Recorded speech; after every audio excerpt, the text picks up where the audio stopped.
सभी छोटे बड़े श्रोताओं को सुनीता भटनागर का प्यार भरा नमस्कार। ऑडियो स्टोरीज के हमारे चैनल कहानी जगत में आप सभी का स्वागत है।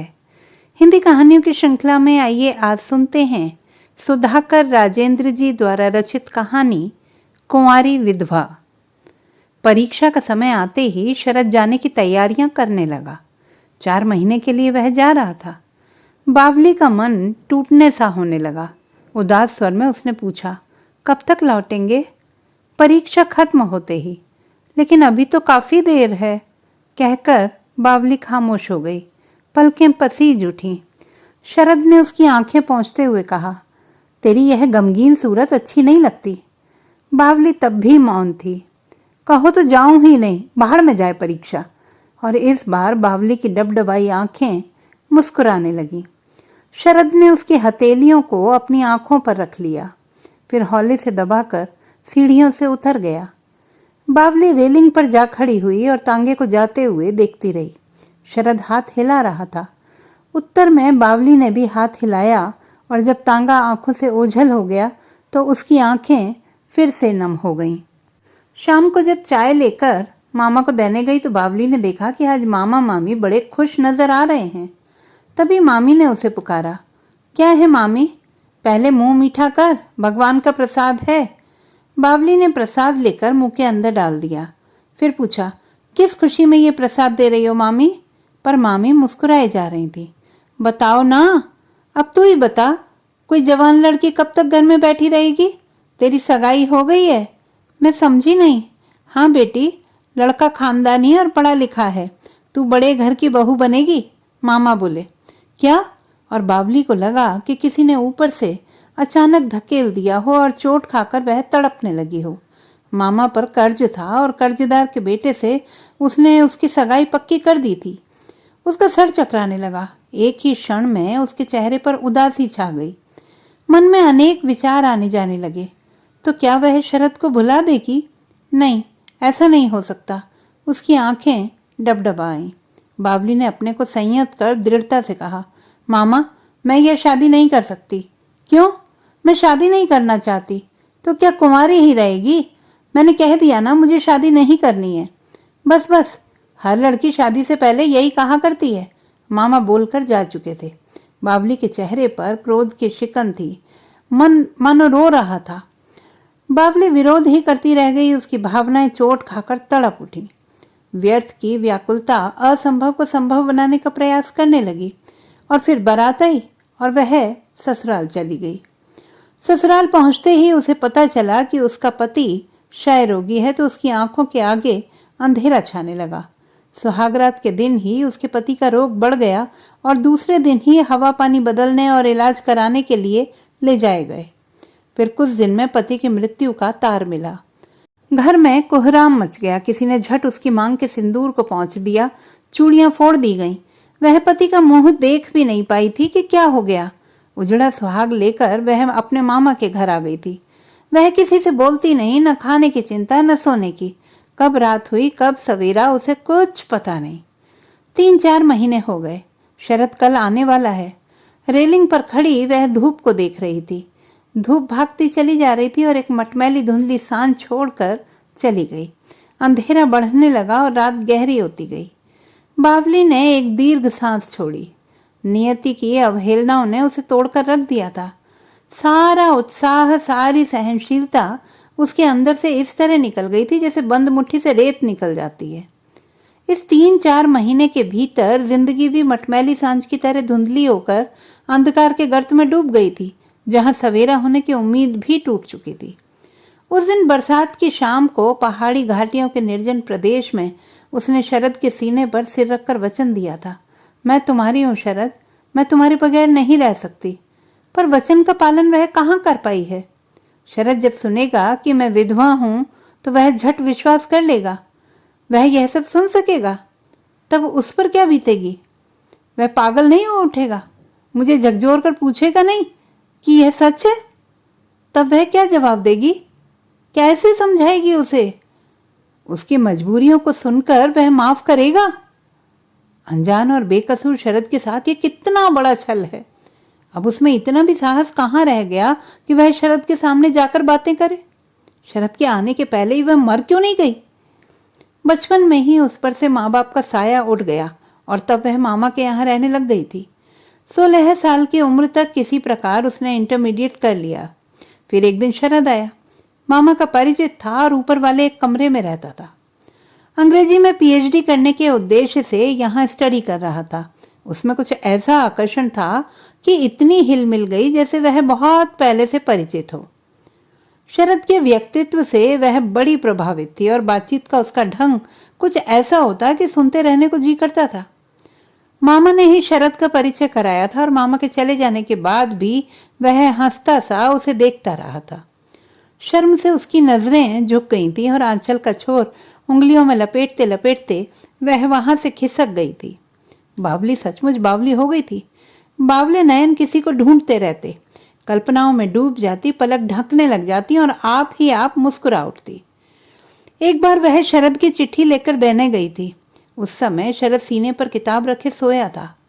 बावली एक क्षण ठिठकी, फिर शरद की उंगलियों को झटके से हिला दिया, पर वह जाग नहीं सका।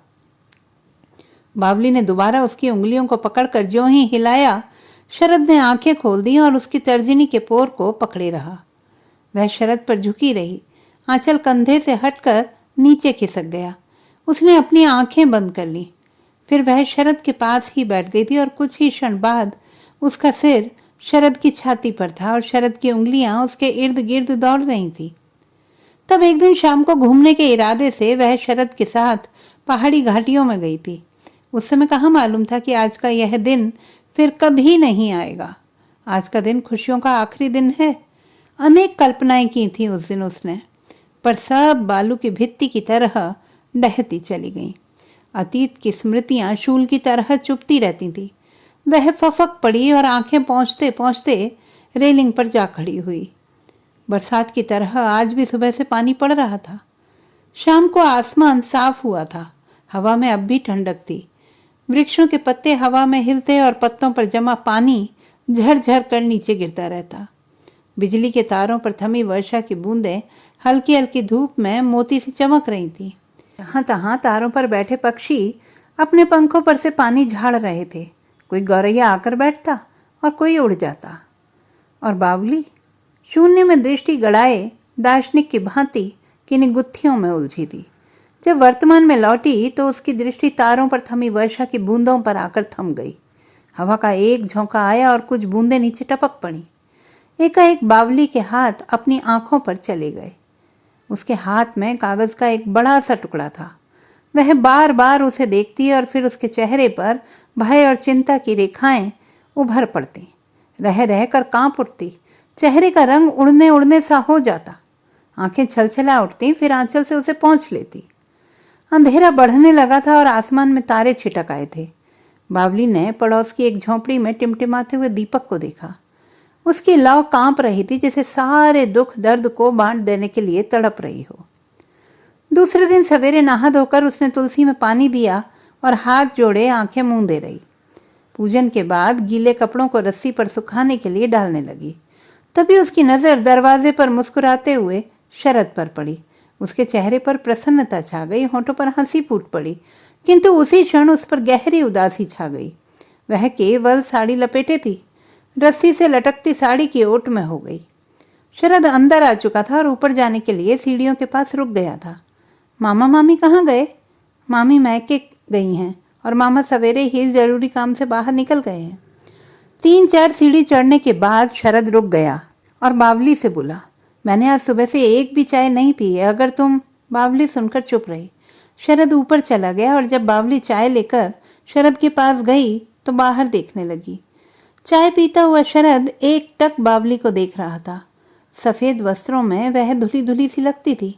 लंबे बाल नितंब तक लटक रहे थे। उसने एक अंगड़ाई लेकर सिगरेट केस से सिगरेट निकाली और सुलगा कर पीने लगा।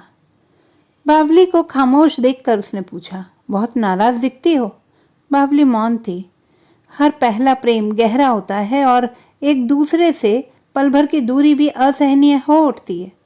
पर जानती हो बावली, ये 4 महीने कैसे कटे हैं? हर वक्त लगता तुम मेरी नजरों के सामने खड़ी हो जाती हो। मैं उस छाया को अपलक देखता रहा और उस पहाड़ी घाटियों के निर्जन प्रदेश में केवल हम और तुम थे। चारों ओर खामोशी थी, तुम मेरे पास थी और यह सभी दृश्य आंखों के सामने तैरने लगते थे। सिगरेट का आखिरी कश लेकर उसने शेष जली सिगरेट को एस्ट्रे में डाल दिया, फिर पीठ के पीछे तकिया रखकर बैठ गया। आंखें बंद कर ली, उसके चेहरे पर गंभीरता छाई थी। कुछ क्षणों के बाद बोला, एग्जामिनेशन खत्म होते ही मुझे माँ ने कहा है तेरे लिए एक सुंदर लड़की देखी है, तेरी जल्दी शादी कर दूं ताकि बहू का मुंह देख सकूं। मेरे पिताजी ने सब बात पक्की कर ली है। शब्द कहते कहते रुक गया। बावली थोड़ी सी हिली जैसे दीपक की लौ कांप गई हो। शरद ने फिर बताया, पर बावली, मैंने शादी के प्रस्ताव को ठुकरा दिया। घर में लोग बेहद नाराज हो उठे। माँ ने मनाने की कोशिश की, पिताजी का दिया हुआ वचन मेरी अस्वीकृति से टूट गया था और एक बाप ने गुस्से में आकर मेरा अपमान किया, घर से निकल जाने की धमकी दी। उस रात से हमेशा के लिए घर से निकल गया। बावली ने इस बार बड़ी लंबी सांस ली। बावली, मैंने केवल तुमसे प्यार किया है। यह मेरे सौभाग्य ही तो है जो तुम जैसी नारी मेरे निकट आई। फिर मैं अपने प्रेम को, अपने प्यार को कैसे कलंकित कर देता। हम दोनों ने एक दूसरे को समझा है और प्यार किया है।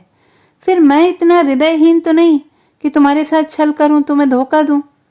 आरंभ से अभाव और अपेक्षा की गोद में पले रहने से मेरा हृदय इतना संवेदनशील हो गया है कि थोड़ी आत्मीयता मिलते ही मैं उसे प्राप्त कर लेने के लिए उतावला हो उठता हूं। तुमसे जो स्नेह मिला है उसे कैसे भुला देता। फिर सामने शादी के प्रस्ताव को ठुकराने के सिवा क्या रह गया था। शरद बिस्तर से उतरकर बावली के पीछे आकर खड़ा हो गया। नितंब तक लटक रहे कुछ बालों को अपने हाथ में लेकर बोला, सच बावली, मैं तेरे बगैर नहीं रह सकता। और भावावेश में उसने बावली को घुमाकर अपने अंक में भर लिया, किंतु वह चौंक पड़ा। बावली की आंखें आंसुओं से तर थीं। तुम रो रही हो? मैं अब कहीं नहीं जाऊंगा बावली, तुम मेरी हो, तुम्हें मुझसे कोई अलग नहीं कर सकता। शरद ने उसे और जोर से अपने से चिपका लिया, पर बावली अपने को छुड़ाकर अलग हो गई। आंसुओं के बीच उसकी वाणी फूट पड़ी, मुझसे अलग रहो शरद, अब मैं तुम्हारे योग्य नहीं रही। मैं विधवा हूं। तुम्हें आज क्या हो गया है? मैंने तुम्हारे साथ छल किया है, तुम्हें धोखा दिया है, इतना बड़ा अपराध जो माफ नहीं किया जा सकता। मुझे भूल जाओ शरद, और किसी से तुम शादी कर लो। बावली जोर से फुफक पड़ी। शरद चकित था। वह बावली की ओर बढ़ा, पर बावली पीछे हट गई। नहीं नहीं शरद, एक विधवा के अंदर सोई हुई भावनाओं को मत उभारो, यह पाप है शरद। बावली, ये कैसा मजाक है? शरद को थोड़ा आश्चर्य हुआ। मुझे देखो शरद, क्या अब भी मैं तुम्हारी वही बावली दिखती हूँ? मेरे वस्त्र, ये सूने हाथ, ये क्या कोई युवती इस तरह रह सकती है? और बावली ने फिर सब कुछ बता दिया।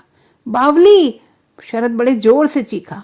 वह कांपने लगा, कदम लड़खड़ाने लगे, आंखों में अंधेरा जाने लगा, आंखों से सोते फूट पड़े। बोलना चाहकर भी वह बोल नहीं पाया। फिर वह गिर गया। बावली सिसकती रही। आंखों में आंसुओं की बाढ़ आ गई थी और इस बाढ़ में सब कुछ बाहर चला जा रहा था। दरवाजे पर सिर रखे रोती रोती बोली, माफ कर दो शरद, तुम्हारे जाते ही मैं लुट गई। मैं विवश थी शरद, मैं सच। बावली ने घूम कर देखा। शरद की 10 उंगलियां उसके चेहरे पर कांप रही थी। एक ही क्षण में क्या से क्या हो गया था। वह सिसकती शरद को देखती रह गई थी। इस बार शरद बावली को एक टक देखने लगा। उसके चेहरे पर उदासी और पीड़ा की घनी भूत छाया थी। बावली से देखा नहीं गया। उसने अपनी हथेली में मुंह को छिपा लिया और तेजी से कमरे के बाहर हो गई। कुछ दिन बीत गए, पर दोनों में से कोई एक दूसरे से नहीं बोला। दोनों की नजरें टकरा जाती, पर आप ही झुक जाती। शरद का मर्माहत दिल फट पड़ता। बावली की आंखें शरद को देखते ही उमड़ पड़ती और दूसरी तरफ आंखें पहुंच लेती। हर वक्त खामोशी छाई रहती। और एक रात भयानक आंधी आई। मूसलाधार वर्षा होने लगी। बादल कड़क उठे, बिजली चमक उठती। तब बादल इतने जोर से गरजते मानो प्रलय होने वाला है। बावली पड़ी पड़ी स्मृतियों में खोई थी। तभी शरद के कमरे के दरवाजे खुलने की आवाज आई। उसे लगा यह भ्रम होगा, किंतु मन नहीं माना। कुछ देर बाद वह उठी और शरद के कमरे में जाकर देखा। कमरा खाली था, दरवाजा खुला पड़ा था। वह तेजी से नीचे भागी। घर का दरवाजा भी खुला था। बावली का दिल धक से रह गया। बावली इस आंधी तूफान में दौड़ने लगी और कुछ दूर जाने के बाद अचानक बिजली की चमक में उसने शरद को देखा। रुक जाओ शरद, वह चिल्लाई। एक क्षण के लिए छाया के पांव ठिठक गए, फिर आगे बढ़ते चले गए। बावली दौड़ती रही छाया के पीछे, पर छाया बढ़ती जा रही थी। बावली गिर पड़ी। वह चीख उठी, रुक जाओ शरद, शरद, पर प्रति उत्तर आया, बावली तुम कुंवारी नहीं, विधवा हो, विधवा। तो दोस्तों, ये थी हमारी आज की कहानी। आपको कैसी लगी कमेंट बॉक्स में लिखना ना भूलें। चैनल को सब्सक्राइब करें, लाइक करें और मित्रों के साथ शेयर करें।